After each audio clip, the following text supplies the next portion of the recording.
कैसे हुई अमिताभ बच्चन के माता पिता की शादी, आज जानिए। सन 1941 की बात है। उस समय श्री हरिवंश राय बच्चन अपने पिता और अपनी पहली पत्नी के कुछ समय पहले हुई देहांत से दुखी थे। उनकी नौकरी बरेली में लगी थी। बरेली में उनके दोस्त प्रोफेसर ज्योति प्रसाद के घर, जो बरेली में था, उनके घर पर गए थे। सिविल लाइन बाग में था। उन्होंने अभी तक नौकरी ज्वाइन नहीं की थी।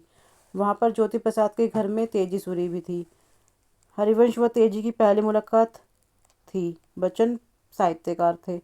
तेजी सूरी मनोवैज्ञानिक प्रोफेसर थी।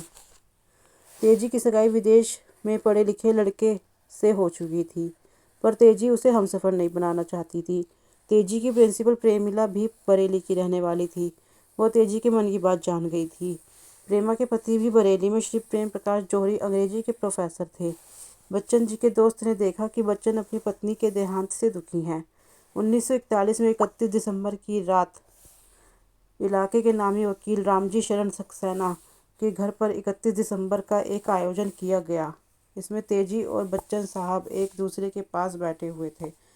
फिर वो जब एक संगीत समारोह से लौटे तो प्रकाश जी ने बच्चन साहब को एक कविता कहने को कहा।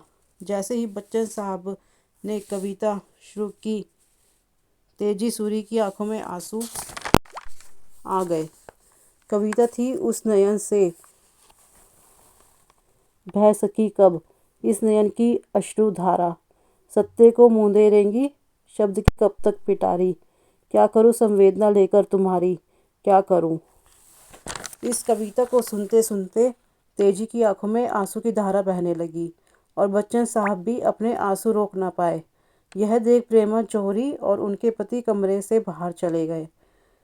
बच्चन साहब ने इस घटना का जिक्र करते हुए लिखा है, हम दोनों एक दूसरे के गले से लिपटकर रोने लगे।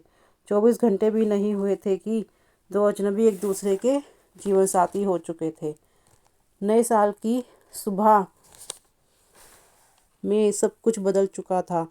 प्रकाश जी ने दोनों के गले में फूलमाला डालकर दोनों की सगाई की घोषणा कर दी। इस तरह तेजी सूरी का विवाह हरिवंश जी से हुआ।